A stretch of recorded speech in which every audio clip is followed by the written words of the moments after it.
Hi everyone, my name is Charlie and today I have my September TBR. Now, usually I don't record TBRs unless it is for my coordinated TBR. However, yesterday I discovered that I was supposed to declare my TBR for the Monsterathon. Now I'm having to hope that my coordinated TBR that I'd always planned for September could also somehow overlap with my Monsterathon TBR, whilst also including some other books that I'm reading. I'm not sure I'm going to manage as many books as I have on this list, but I'm going to give it a good go. Now, firstly, I'll start with a book that I'm currently reading, and I am buddy reading Melmoth by Sarah Perry with Abby of Abby MacReads. We are about halfway through with the intention of getting to page 200 today, which is Sunday the 1st of September.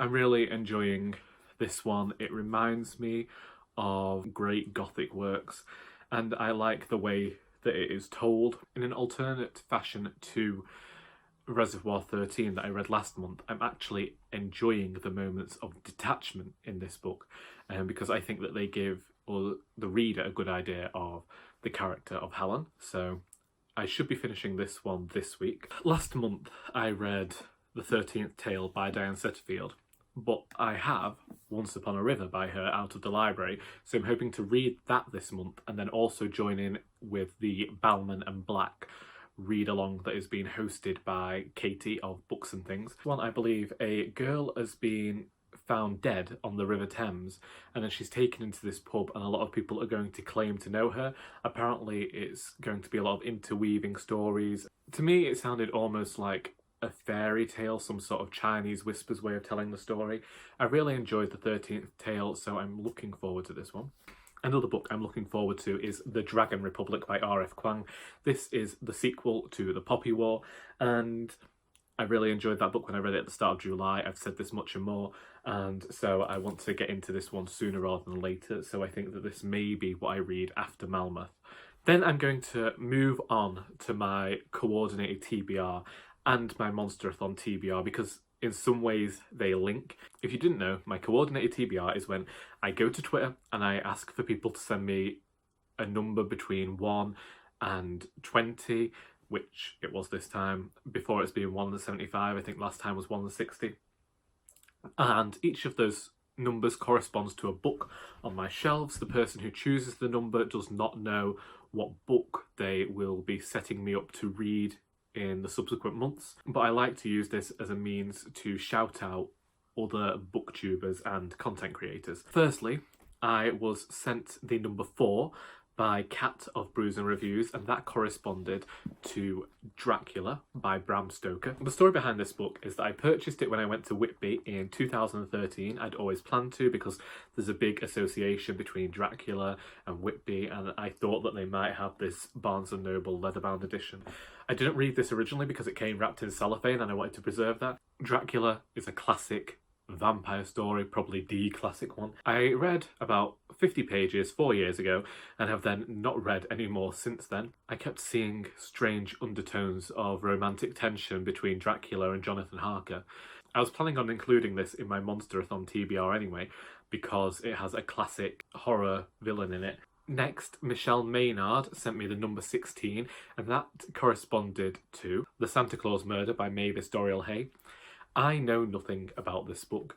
It is a Christmas classic crime mystery that I was planning on reading in December, so let's read a bit more whilst we're here.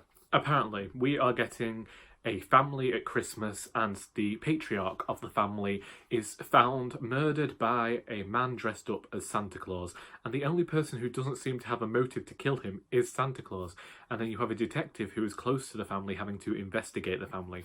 Again, I was planning on saving this for December, but since it came up, we might be reading it this month. However, I will include the caveat that this will be a book that I won't be having at the forefront of this TBR, and I won't, if I do choose to, I will wait until December to read it.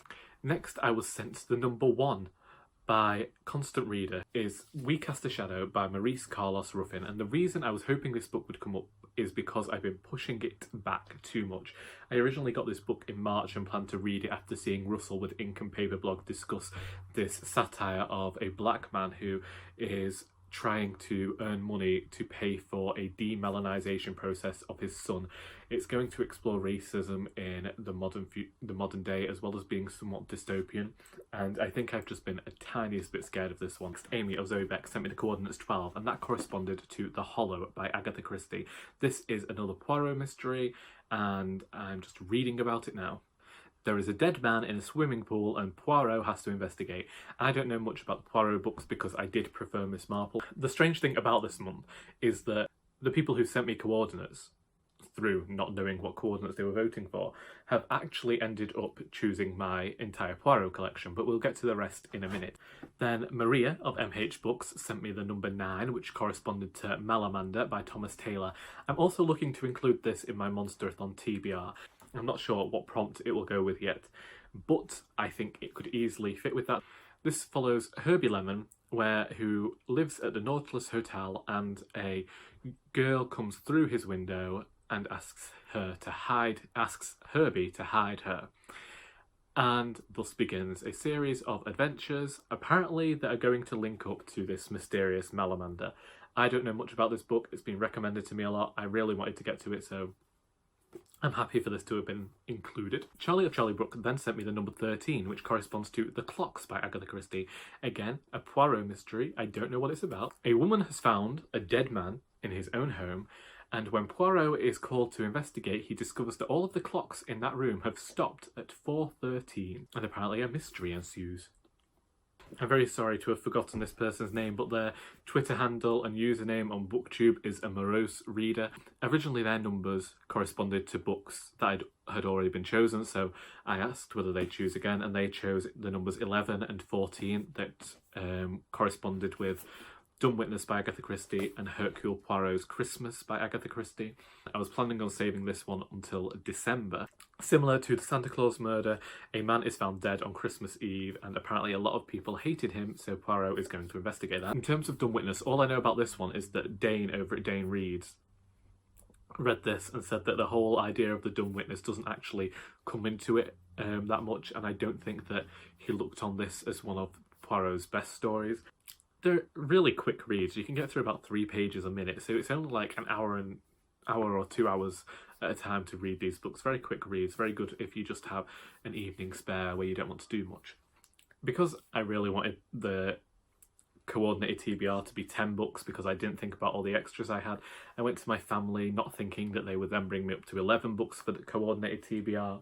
But first I asked my dad for some coordinates, and he gave me the number 20, which corresponded to The Lost Story of the Ocean Monarch by Gill Hoffs. This is non-fiction about this ship called the Ocean Monarch. So Gill, we've done 2 events together, and then she came and gave a talk to my writers group last year, and she discovers these ship tragedies and writes books on them, and they're usually quite not difficult to read. They're written in a way that presents the facts, and then you can make your own opinions of the people within those stories. I have discovered some very horrible people from the past because of these books. There was something within her second book that actually had me feeling queasy. Never before has that happened. I said that I'd sat through a load of Ask a Mortician videos, but it was one thing in Gill Hoff's book that really got me and made me feel sick. Then I asked my brother for coordinates. He gave me the number 15, which corresponds to The Incredible Crime by Lois Austen-Leigh, and this was the first ever British crime classic that I got, and yeah, I know nothing about it. It was just I wanted to read one of these, so let's see. Apparently some girl called Prudence is off to go hunting with her family, and then there's a drug smuggling ring as well. Then I asked my mother for coordinates, and she gave me the number 5 that corresponds to Swansong. I previously unhauled this book and then repurchased it from the charity shop. A woman moves from London to Edinburgh, and then it's this almost gothic fairy tale set in Scotland, including Scottish folklore. It's a bit of a horror story. Also want to use it for Monsterathon, but I don't know what prompt I'll use it for yet. Then I asked my sister, and she gave me the number 7, which corresponds to Soulbinder by Sebastien de Castell, which is the next book that I have to read in this series.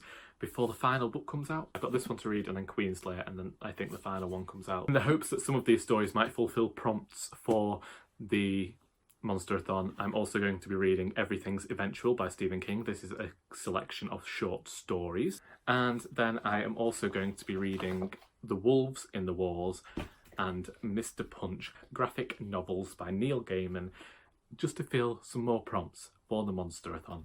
Oh, I will also be reading The Girl Who Loved Tom Gordon and Finders Keepers by Stephen King as well, because I am hoping that there'll be something in there that will fulfil prompts for the Monsterathon. If any of the other books happen to do that as well, I could even read Lightning by Dean Koontz because I have that one. I'm just trying to find books to fulfil the prompts, because sometimes the prompts don't make sense to me, and also I don't have the money to go out and buy books, and I also want to be getting through my coordinated TBR, so they might be reaches, but I'm going to reach for the books. I'm going to try really hard to help.